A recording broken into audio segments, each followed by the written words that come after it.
क्या जीवन शक्ति का कोई रहस्य है?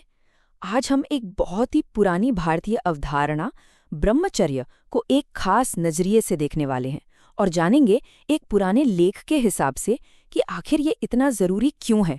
तो चलिए सीधे इस लेख के अंदर ही चलते हैं। ये जो आप देख रहे हैं ये उसी का एक हिस्सा है। इससे हमें इसके दावों को उनकी जड़ों से समझने में मदद मिलेगी। देखते हैं कि इसमें आखिर लिखा क्या है। तो सवाल उठता है, ये ब्रह्मचर्य आखिर है क्या? देखिए, इस लेख के हिसाब से ना ये सिर्फ कोई नियम नहीं है, बल्कि इससे कहीं ज्यादा गहरा है। तो चलिए सबसे पहले इसकी परिभाषा से ही शुरुआत करते हैं।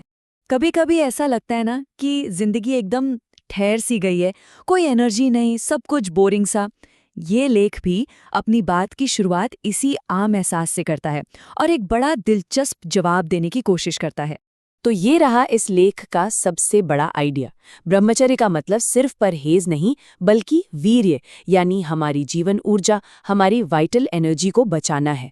इसे शरीर की सबसे कीमती ऊर्जा माना गया है और इसी को बचाकर रखना ही इस पूरी सोच का सेंटर पॉइंट है। ठीक है, तो मान लिया कि इस ऊर्जा को बचाना है, पर सवाल ये है कि ऐसा करने से होता क्या है?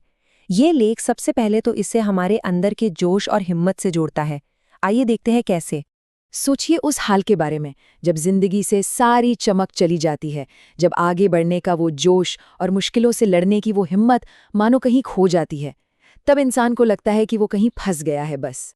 और फिर ये लेख एक बहुत ही सीधा और पावरफुल सॉल्यूशन सामने रखता है। इसके मुताबिक हमारा उत्साह, हमारा आत्मविश्वास, हमारी हिम्मत, इन सब का सबसे बड़ा सोर्स कहीं बाहर नहीं है, वो हमारे अंदर ही है, शरीर की अपनी जीवन शक्ति को बचाने में। अब यहाँ पर ये लेख दो बिल्कुल अलग अलग तरह के लोगों की एक तस्वीर खींचता है। एक तरफ वो जो अपनी ऊर्जा को बचाते हैं और दूसरी तरफ वो जो ऐसा नहीं करते। और ये जो फर्क है ना, ये सिर्फ अंदर का नहीं है, बल्कि बाहरी दुनिया में उनके असर में भी साफ साफ दिखता है। इस लेख के हिसाब से जो इंसान अपनी ऊर्जा को बचाता है, उसकी पहचान दूर से ही हो जाती है। एक तेजस्वी चेहरा, आंखों में एक अलग सी बिजली, एक ऐसा व्यक्तित्व जिसका असर दूसरों पर पड़े, जो दूसरों को प्रेरणा दे और सम्मान पाए। ये कोई छिपी हुई बात नहीं है, एक दिखने वाली शक्ति है। लेकिन रुकिए, इस लेख की बात सिर्फ पर्सनल पावर पर खत्म नहीं होती। ये इसे एक पीढ़ी से दूसरी पीढ़ी तक ले जाता है, मतलब हमारे वंश और परिवार के भविष्य से भी इसे जोड़ता है। कौन नहीं चाहता कि उसका वंश आगे बढ़े, कि आने वाली पीढ़ियां सेहतमंद और मजबूत हों? ये एक बहुत ही गहरी इंसानी इच्छा है ना?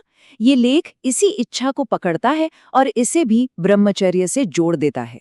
और दूसरी तरफ ये लेख एक चेतावनी भी देता है कि इस अनुशासन की कमी का सीधा असर अगली पीढ़ी पर पड़ सकता है। इसमें कमजोर संतान होने से लेकर जन्म से जुड़ी कमियां और यहाँ तक कि गर्भपात जैसी गंभीर बातों का भी जिक्र किया गया है। तो इस हिसाब से इस लेख का तर्क एकदम सीधा और साफ है। ब्रह्मचर्य का पालन करना सीधे सीधे उत्तम संतान पाने से जुड़ा हुआ है, मतलब एक पीढ़ी का अनुशासन आने वाली पीढ़ी का भविष्य तय करता है। तो अभी तक हमने इस लेख के दो सबसे बड़े दावों को समझा। आइए अब इन सभी बातों को एक साथ रखकर देखते हैं कि इसका निचोड़ क्या निकलता है। तो इस पूरे लेख का सार ये है कि ब्रह्मचर्य के दो तरफा फायदे हैं। एक तरफ ये इंसान को अंदर से ताकतवर और साहसी बनाता है, और दूसरी तरफ ये एक सेहतमंद और मजबूत वंश की नींव भी रखता है। मतलब ये पर्सनल और फैमिली दोनों लेवल पर काम करता है। और ये सारी बातें हमें एक बहुत बड़े सवाल पर लाकर खड़ा कर देती हैं। आज की इस भागदौड़ भरी दुनिया में इस तरह के पुराने ग्रंथों के सिद्धांत कितने काम के हैं, इस पर सोचना वाकई दिलचस्प होगा।